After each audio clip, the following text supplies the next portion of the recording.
কি জানো 1 লিটার দুধ দিয়ে কি হয়? 1 লিটার দুধ দিয়ে একটা সুন্দর রেসিপি বানাই।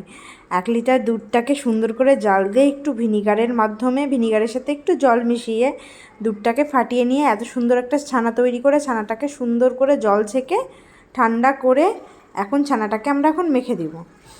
এই দেখো, ছানাটাকে মাখার জন্য ছানার মধ্যে একটু ময়দা, তারপরে একে একে হলুদ গুঁড়ো, লঙ্কা গুঁড়ো, জিরে গুঁড়ো, ধনে গুঁড়ো, গরম মশলা গুঁড়ো, আরও যার যেটা ইচ্ছা সে সেটা দিতে পারো। তো আমি এইটুকুই দিয়েছিলাম, কাশ্মীরি লঙ্কার গুঁড়ো দিয়ে ছানাটাকে সুন্দর করে মেখে নিতে হবে।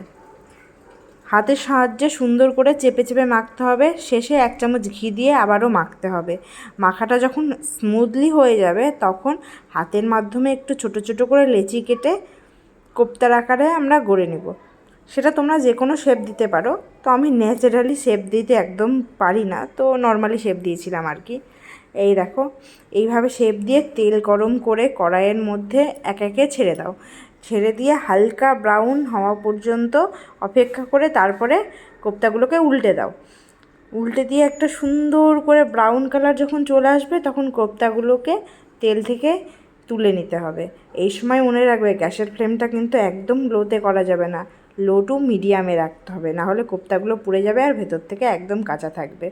এই যে কোপ্তাগুলো হয়ে গেছে, উঠিয়ে গেছে, এরপরে গরম তেলে শুকনো লঙ্কা, তেজপাতা আর গোটা গরম মশলার মধ্যে আমি বড় এলাচও নিয়েছিলাম, তো সেগুলো দিয়ে ভেজে নিয়ে তারপরে আলুগুলো দিয়ে দিলাম। ভিডিওটা স্প্লিট করেছি যাতে ছোট হয়, তোমাদের বুঝতে সুবিধা হয়।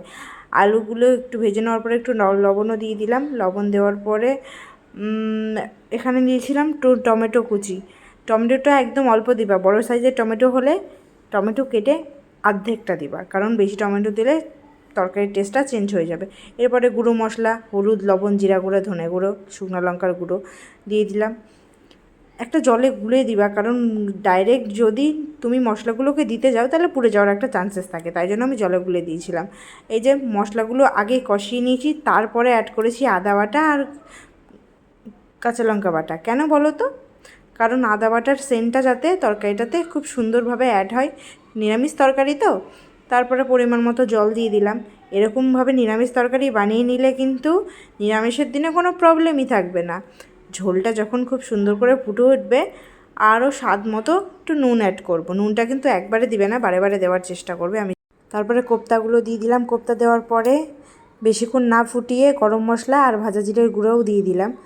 এই রান্নাটা হলে কিন্তু আর কোনো মাছ মাংসের দরকার হয় না। নিরামিষের দিনে এক দুর্দান্ত রেসিপি এটা।